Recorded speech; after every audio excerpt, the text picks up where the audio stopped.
Mesdames et messieurs, bonsoir à toutes et à tous. Je suis au Superboost 2025, accompagné par mes sponsors Steinberg et ESI Audio, dont je vous invite à checker les produits, merci à eux.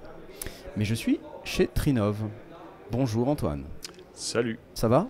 Ça va, je suis fatigué mais ça va. Ouais, ok. Est-ce que tu peux nous expliquer parce que moi j'ai l'image que Trinov c'est un truc méga pro, alors c'est méga pro, mais tu m'as convaincu littéralement presque de repartir avec. Donc explique-nous un peu le concept. Alors, comment expliquer le concept de quelque chose que tu écoutes? C'est un truc un peu compliqué. Non mais l'idée c'est que la plupart du temps, quand tu vas avoir une paire d'enceintes que tu vas mettre dans ta pièce, ce que tu vas écouter, ce ne sont pas tes enceintes mais ta pièce. Et oui, ça c'est... Donc déjà quand on part de ça, on sait déjà qu'il va y avoir un souci. Un problème. Pour pouvoir faire des choses dans ta pièce et les exporter à l'extérieur.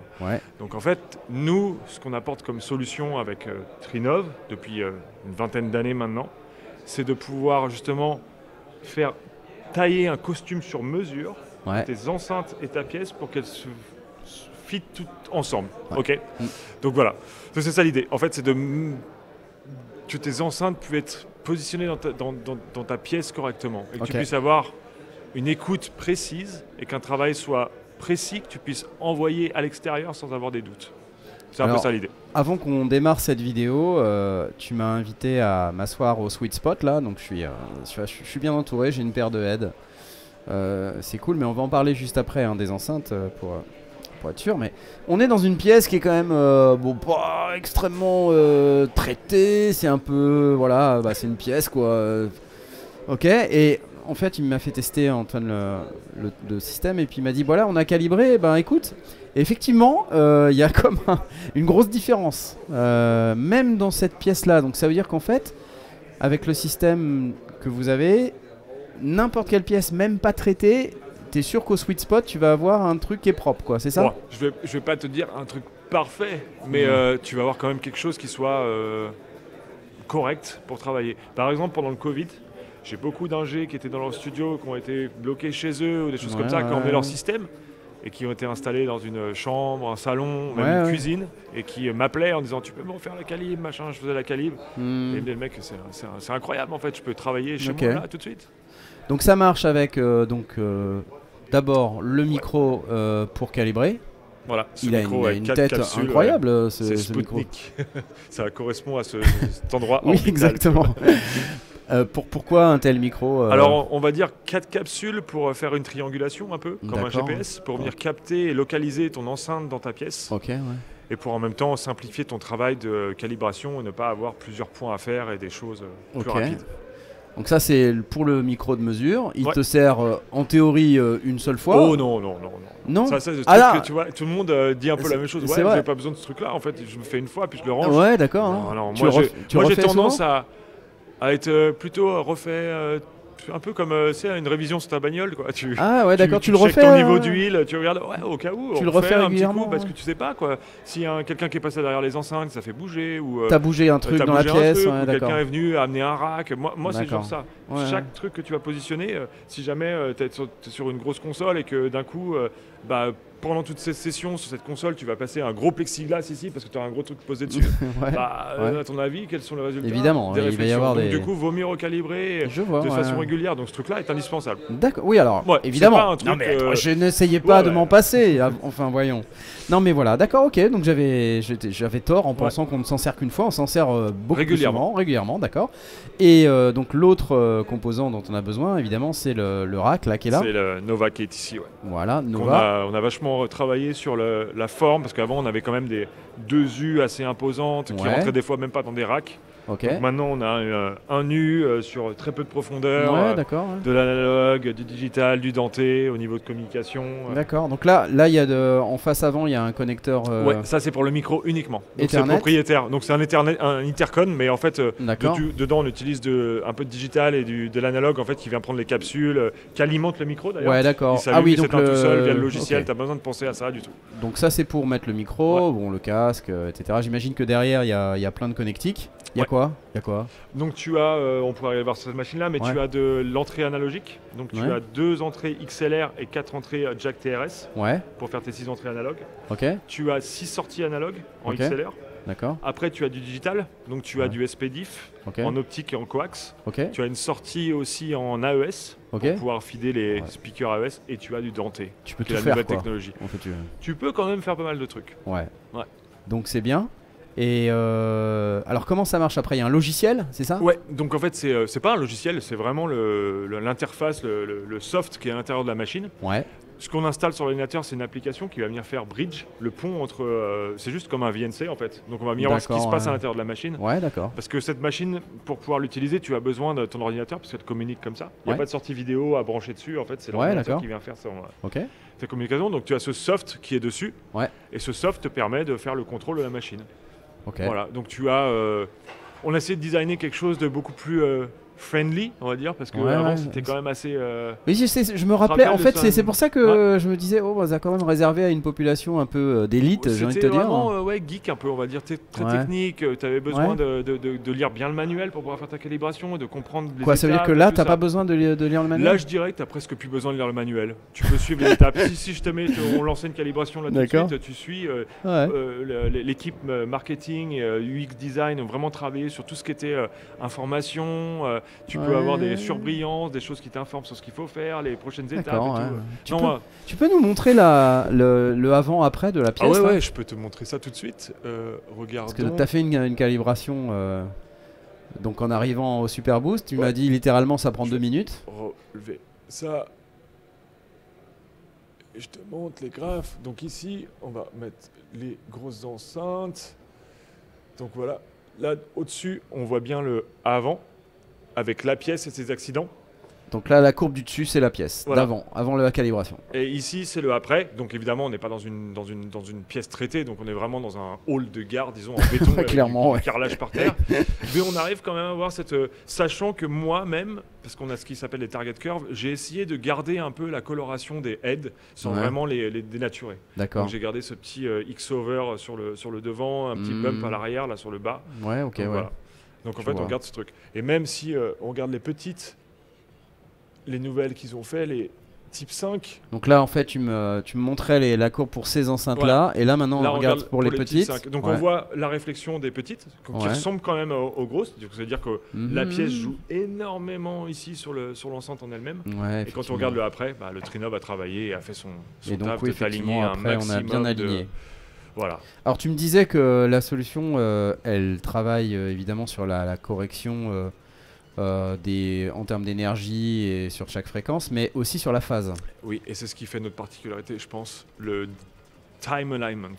Vraiment ce côté, on a la phase qui vient faire son travail, donc je te montre ici sur les petites enceintes. Donc on voit sur la courbe du haut, donc il faut lire ce graphe, mais en fait, à chaque fois que les deux courbes ne sont pas alignées l'une sur l'autre, nous sommes en hors phase, en before ici, en avant. Donc on peut regarder, on voit très bien qu'ici, à partir de 2 kg, on est hors phase. Et qu'après, la correction Trinov. Et en bas, là, quand... parce que ça, en fait, les enceintes vont jusqu'à, je dirais que ça là, elles descendent à 80. Donc, je regarde la courbe du haut. En fait, la courbe du haut, on voit que... tu vois, là, parce que c'est la pièce. C'est la pièce. L'enceinte en elle-même. D'accord. C'est l'énergie de la pièce que tu as derrière, donc tu ne peux pas corriger quoi que ce soit ici. Mais on regarde dans la bande passante de l'enceinte, on a vraiment une correction quasiment qui est complète propre, ici. Là. Donc, en fait, même dans cette pièce-là, aujourd'hui, si tu me sors un mix et tu me sors un Pro Tools et machin, je pense qu'on peut le mixer et que ça sortira bien dans la voiture derrière. D'accord. Ok. Plus besoin. Donc, en gros, si je comprends bien, c'est du gain de temps en mix, quoi. C'est ça? C'est même plus que du gain de temps, du gain de vie. C'est-à-dire que oui, il n'y a plus de problème de translation du mix dans les différents environnements, ça sonne pareil partout. Pareil partout dans tes AirPods, dans ta voiture, dans ton système hi-fi, de tes potes, ou même des fois des lives. Moi je me rappelle, je vais amener mes mix en live, oh merde, et je remets ça le lendemain et je recommençais et tout, là c'est fini. Ce qui permet finalement de gagner en confiance aussi, j'imagine. Et ça, je pense que ça n'a pas de prix. Ouais. Bah du coup si, ça a un prix. Ouais, ça a un prix. Alors le prix, est-ce que... Ouais, ça a un prix, mais est-ce que c'est un prix qui a vraiment une... Je sais pas, si tu divises ça par le temps gagné et tout ça, je pense que c'est gratuit en fait. Ah oui. Non mais après, bon... non mais ça reste une solution quand même pérennes dans le temps, des choses qui vont c'est un investissement, bien sûr. C'est pas un truc que je vais pas te recommander ça si t'es vraiment tu fais un mix une fois tous les 2-3 mois. Oui, non, là on parle de gens qui utilisent ça régulièrement et qui ont besoin d'un outil. C'est un outil de travail. Donc c'est quoi alors? C'est Home Studio, Project Studio, Studio Pro, même des salons. Si tu as ton salon et tu veux améliorer un peu ton son, tu peux utiliser ça. On est vraiment dans une précision de combinaison avec ta pièce et ton ensemble. Ouais, d'accord. De vraiment la rendre c'est clair, parfaite. Donc, alors...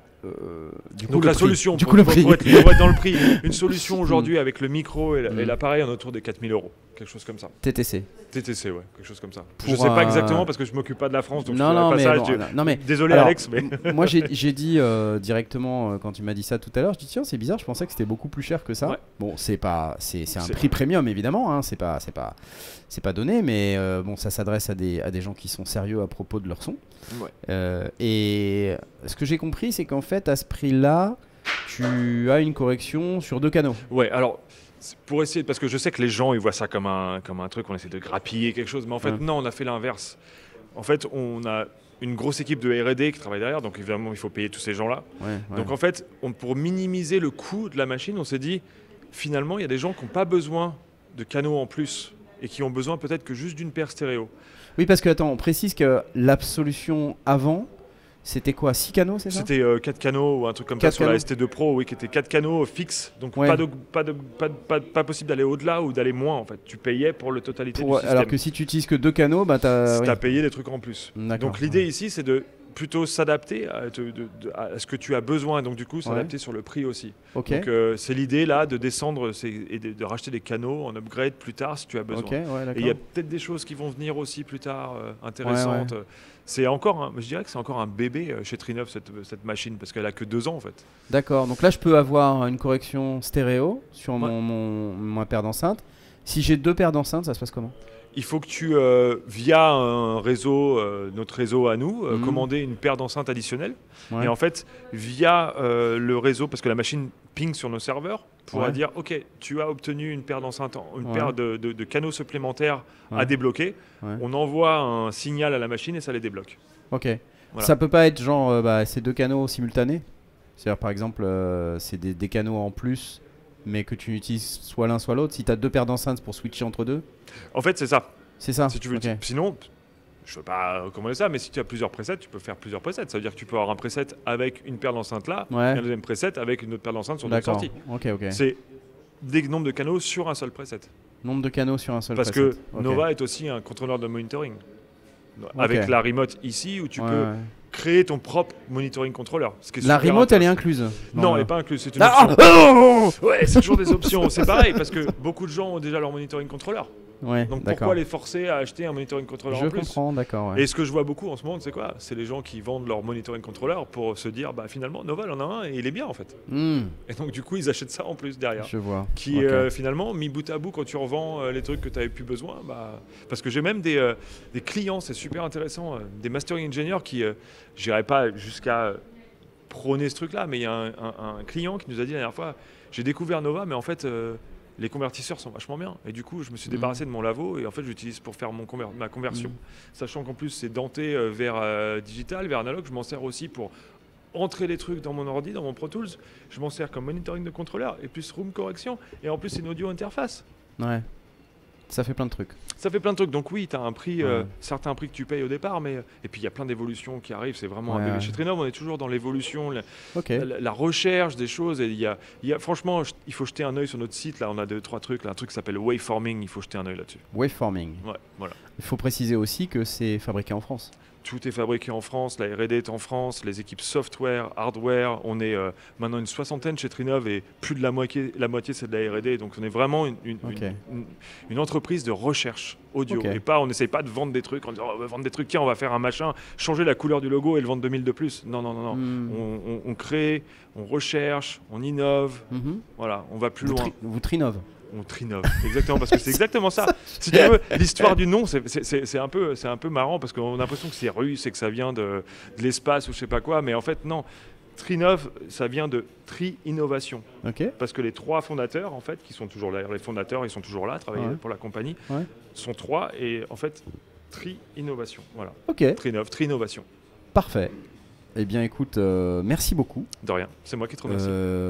Et ben, allez voir sur le site Trinov si vous êtes intéressé par ce genre de solution. Et d'ici là, je te souhaite un bon super boost. Merci, je suis déjà bien crevé. Et ouais, c'est le premier jour, on est déjà claqué. Voilà. Et c'est le soir. Donc à bientôt et rendez-vous à la prochaine vidéo. Salut! Salut, ciao!